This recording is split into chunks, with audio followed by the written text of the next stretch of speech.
Hi hello guys, welcome to SS sports Tamil. ரீசெண்டாக நடந்து முடிஞ்ச ஐபிஎல் ஆக்ஷன்ஸில் கொல்கத்தா நைட் ரைடர்ஸ் அணி அவங்களுடைய கீ பிளேயரான வெங்கடேஷ் ஐயரை ரிலீஸ் பண்ணாங்க. வெங்கடேஷ் ஐயர் ஒரு மிகச்சிறந்த ஆல்ரவுண்டர் மற்றும் மிடில் ஆர்டரில் அதிரடியாக விளையாடக்கூடிய ஒரு பேட்ஸ்மேன். ஸோ வெங்கடேஷ் ஐயரால் தான் 2 சீசனில் கொல்கத்தா அணி ஃபைனல்ஸுக்கு போய் ஒரு டைம் கொல்கத்தா அணி கப்பை ஜெயிப்பதற்கும் முக்கிய காரணமாக இருந்தவர் வெங்கடேஷ் ஐயர் தான். இந்த சூழலில் தான் வெங்கடேஷ் ஐயரை கேகேஆர் அணி ரிலீஸ் பண்ணியிருக்காங்க. ரிலீஸ் பண்ண இவரை 7 கோடி ரூபாய்க்கு ஆர்சிபி அணி வாங்கியிருக்காங்க. ஸோ வெங்கடேஷ் ஐயரை ரிலீஸ் பண்ணதுக்கான காரணங்கள் மற்றும் ஆர்சிபி இவரை பிளேயிங் 11ல் கொண்டு வருவாங்களா அப்படின்ற ஒரு டீப் அனாலிசிஸ் தான் இந்த வீடியோ கைஸ். ஸோ வீடியோவுக்கு ஒரு லைக்கை கொடுத்துக்கோங்க. சேனலுக்கு புதுசாக வரீங்கன்னா ப்ளீஸ் சப்ஸ்கிரைப் பண்ணிக்கோங்க. வாங்க நம்ம இன்னைக்கு வீடியோக்குள்ளே போடுவோம். கேகேஆர் அணிக்காக தொடர்ச்சியாக ஒரு 5 சீசன் விளையாண்டவர் தான் வெங்கடேஷ் ஐயர். 2021 அவரோட ஐபிஎல் டெபியூவை ஸ்டார்ட் பண்ணுறாரு வெங்கடேஷ் ஐயர் கேகேஆர் அணிக்காக. அவருடைய ஃபர்ஸ்ட் சீசன்லேயே 10 மேட்சஸ் அவருக்கு வாய்ப்பு கிடைச்சது. அதில் 370 ரன்களை குவிச்சாரு வெங்கடேஷ் ஐயர். இதனால் அவரோட டீம் குவாலிஃபயரில் ஜெயிச்சு ஃபைனல்ஸுக்கும் போனாங்க. அந்த சீசனில் பிளேயர் ஆஃப் த மேட்ச் அவார்டையும் அவர் வாங்கினார். ஸோ வெங்கடேஷ் ஐயருக்கு 2021 13வது ஐபிஎல் சீசன் ஒரு மிகச்சிறந்த ஆண்டாக தான் அமைஞ்சுது. அதே மாதிரி 2022 சீசன்லையும் அவருடைய பெர்ஃபார்மன்ஸ் ரொம்ப அதிகமாக இருக்கும்னு எதிர்பார்க்கப்பட்டது. ஆனால் 2022 அவரோட சீசன் ரொம்ப போராக தான் இருந்துச்சுன்னு சொல்லப்படுகிறது. 12 போட்டிகள் விளையாண்டு 182 ரன்கள் மட்டும்தான் அந்த சீசனில் அடிச்சிருப்பாரு வெங்கடேஷ் ஐயர். இருந்தாலுமே கேகேஆர் அணி அவரை ரீடைன் பண்ணி 2023 ஐபிஎல்க்கு அவரை ரீடைன் பண்ணாங்க.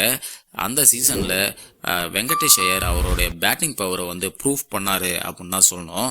404 ரன் அந்த சீசனில் அடிச்சிருப்பாரு. குறிப்பாக மும்பை இந்தியன்ஸுக்கு எதிராக ஒரு 100 போட்டிருப்பாரு. 104 ரன்கள் அடித்து தெறிக்க விட்டார் அந்த மேட்சை அப்படின்னு தான் சொல்லணும். ஸோ இதனால் மீண்டும் வெங்கடேஷ் ஐயர் ஒரு கம்பேக் கொடுத்தாரு 2023 ஐபிஎல்ல. 2024 சீசனில் இம்பேக்ட் பிளேயராக மட்டும்தான் இறங்கினார் அப்படின்றதான் முக்கியமான விஷயம். பவுலிங் போர்டில் பேட்டிங் பெர்ஃபார்மன்ஸில் மட்டும்தான் அவரை எடுத்துகிட்டு வந்தாங்க டீமு. 370 ரன் அந்த சீசனில் அடித்தார். இதில் ஃபைனல்ஸில் டீமை கொண்டு ஜெயிக்கவும் வச்சார் மனுஷன். 26 பாலுக்கு 52 ரன் அடித்து கொல்கத்தா அணி கப்பை ஜெயிப்பதற்கு முக்கியமான காரணமாக இருந்தார் வெங்கடேஷ் ஐயர். இதனால 2025 கேகேஆர் அணி அவரை 23 கோடியே 75 லட்சம் ரூபாய்க்கு திரும்பவும் ரீடைன் பண்ணாங்க. மிகவும் எதிர்பார்க்கப்பட்ட இவருடைய பேட்டிங் பர்ஃபார்மன்ஸ் 2025 ஐபிஎல்ல சரியா இல்லை அப்படின்னு தான் சொல்லணும். 11 மேட்ச்ல வெறும் 142 மட்டும்தான் அடிச்சாரு, ஸ்கோர் பண்ணாரு. இவரை கேகேஆர் அணி 2026 ஐபிஎல் ஆக்ஷன்ஸ்ல ரிலீஸ் பண்ணாங்க. ஸோ இதெல்லாம் அவருடைய பர்ஃபார்மன்ஸ் ஏன் ரிலீஸ் பண்ணாங்க அப்படின்றதுக்கான ரீசன்ஸ் கைஸ். ஸோ கைஸ், இந்த சுச்சுவேஷனில் தான் ஆர்சிபி அணி அவரை 7 கோடி ரூபாய்க்கு வாங்கியிருக்காங்க.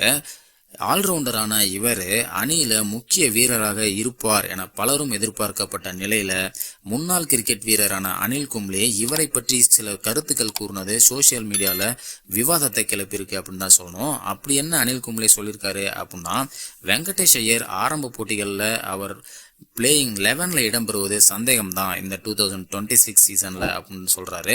இதற்கு என்ன காரணம் அப்படின்னு பார்த்தோம்னா, ஏற்கனவே ஆர்சிபி சாம்பியன் அணி, அதாவது டைட்டில் வின் பண்ண அணியில் எந்த மாற்றத்தையும் சீக்கிரமாக விரும்ப மாட்டாங்க அப்படின்றதான் அவரோட கருத்து.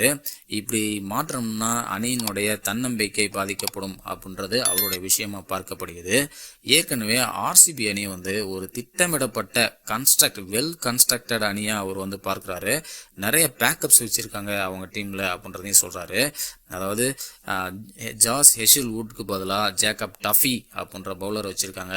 பில் சால்ட்டுக்கு பதிலாக ஜோர்டன் காக்ஸ் வச்சுருக்காங்க. யாஸ் தயாலுக்கு பதிலாக இடது கை வேகப்பந்து வீச்சாளரான மங்கேஷ் யாதவ் போன்ற வீரர்கள் பேக்கப் பிளேயர்ஸு பக்காவாக பிளான் பண்ணி ஆர்சிபி அணி வச்சுருக்காங்க அப்படின்றது இவருடைய கருத்து. வெங்கடேஷ் ஐயர் மொத்தமாக 62 ஐபிஎல் போட்டிகளில் விளையாண்டு 1468 ரன்கள் அடிச்சிருக்காரு. இதில் ஒரு செஞ்சுரி போட்டிருக்காரு, 12 அரை சதம் போட்டிருக்காரு. அடித்திருந்தும் அவருடைய அனுபவம் ஆர்சிபிக்கு உதவும் என்றாலும் கும்ளேவின் கணிப்புப்படி அவர் ஆரம்பத்தில் பெஞ்சில் தான் உட்காருவதற்கு அதிக வாய்ப்பு இருக்கிறதா பார்க்கப்படுகிறது.